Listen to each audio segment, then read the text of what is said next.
Hello and welcome back to another Magic the Gathering EDH deck tech idea. Today we are taking a look at Fumulus, the Infestation.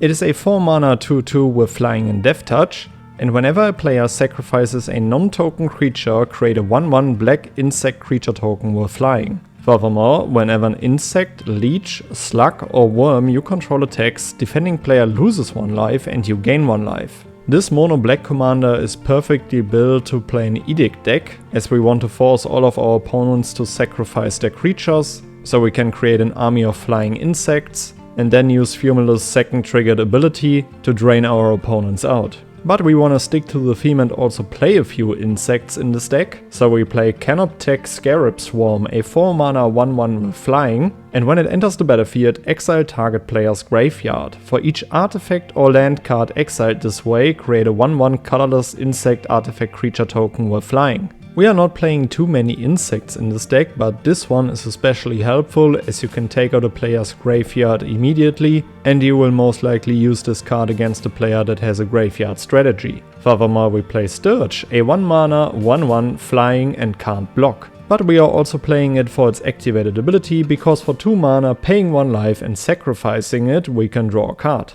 This might help you if you are in a tougher spot, and furthermore it sacrifices itself, so it will replace itself with a 1/1 insect. Last but not least, we play Bilious Skull Dweller, a 1-mana 1/1 with Death Touch and Toxic 1. It's never a bad thing to bring out a death touching creature that's also expandable for you, simply to incentivize your opponents to not attack you. And now we are coming to the core strategy of this deck, and that's playing Edict effect after Edict effect. So we play Mire in Misery, a 2-mana sorcery, each opponent sacrifices a creature or enchantment. I especially liked adding this card as we are playing a mono black deck, and even though it's getting better, we do not have that much access to enchantment removal, so this card is especially nice in this deck. We play Flashback Marauder, a 3-mana 3/1, and when it enters the battlefield, each player sacrifices a creature, just as Demon's Disciple, another 3-mana 3/1 with the same effect, but it also includes Planeswalkers. We play Accursed Marauder, a 2-mana 2/1, and when it enters the battlefield, each player sacrifices a non-token creature, and if we want to force our opponents to sacrifice something at instant speed out of nowhere, we also play Flare of Malice, a 4-mana instant. You may sacrifice a non-token black creature rather than pay the spell's mana cost, and each opponent sacrifices a creature or planeswalker with the greatest mana value among creatures and planeswalkers they control. Last but not least, we also play Soul Shatter, a 3-mana instant. Each opponent sacrifices a creature or planeswalker with the highest converted mana cost among creatures and planeswalkers they control. While keeping the board in check with these Edict effects, we also create an army of insect tokens that can attack and drain our opponents. And because of that, we also play a few more drain synergies, for example Sanguine Bond, a 5-mana enchantment. Whenever you gain life, target opponent loses that much life. We also play Bloodchief Ascension, a 1-mana enchantment. At the beginning of each end step, if an opponent lost 2 or more life this turn, you may put a quest counter on Bloodchief Ascension. Furthermore, whenever a card is put into an opponent's graveyard from anywhere, if Bloodchief Ascension has 3 or more counters on it, you may have that player lose 2 life. If you do, you gain 2 life. Definitely be prepared to be focus number 1 as soon as Bloodchief Ascension is on the battlefield, as this card definitely incentivizes your opponents to only focus you, so you better have some removal ready. We play Bastion of Remembrance, a 3-mana enchantment. When it enters the battlefield, create a 1/1 white human soldier creature token, and whenever a creature you control dies, each opponent loses 1 life and you gain 1 life. Due to the fact that we make our opponents forced to sacrifice their creatures, we also play Blood Artist, a 2-mana 0/1, and when it or another creature dies, target player loses 1 life and you gain 1 life. We play one of the infinite combo pieces, Bloodthirsty Conqueror, a 5-mana 5/5 with flying and death touch, and whenever an opponent loses life, you gain that much life. Due to the fact that we also create a bunch of tokens, we also play Mirkwood Bats, a 4-mana 2/3 with flying, and whenever you create or sacrifice a token, each opponent loses 1 life.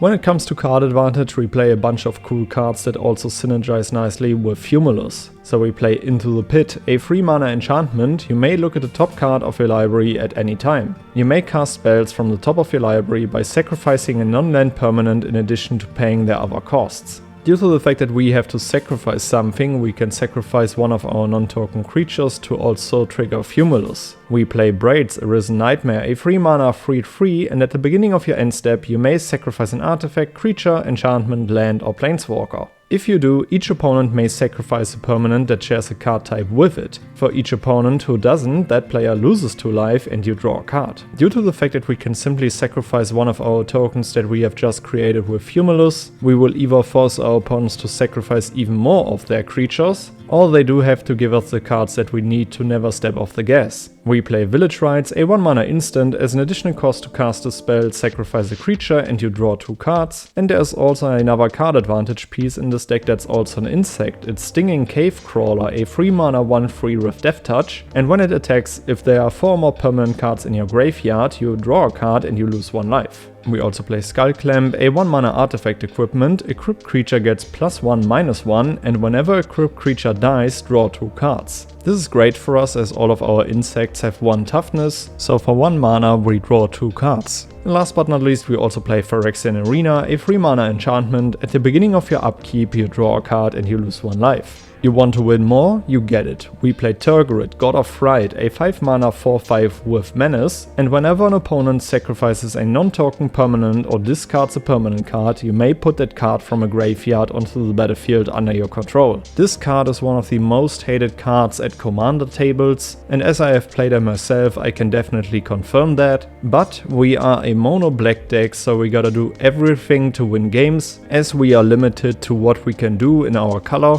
and if Tergrid stays unanswered, we can definitely win the game with her. But this card also has a backside. It's Tergrid's Lantern, a 4 mana legendary artifact, and you can tap it, so target player loses 3 life unless they sacrifice a non-land permanent or discard a card. And for 4 mana you can also untap Tergrid's Lantern. Don't get me wrong, in the most cases you will play it for its front side, but depending on how the board state looks and how many opponents are left, it might be worth to play the backside. Alright guys, these were a few cards that I will play in Fumulus, the Infestation. Make sure to check out my full deck list in the notes below. Let me know which cards you would add to the deck, which legendary creature I shall feature next, and then I would say, see you on the next one. Goodbye guys.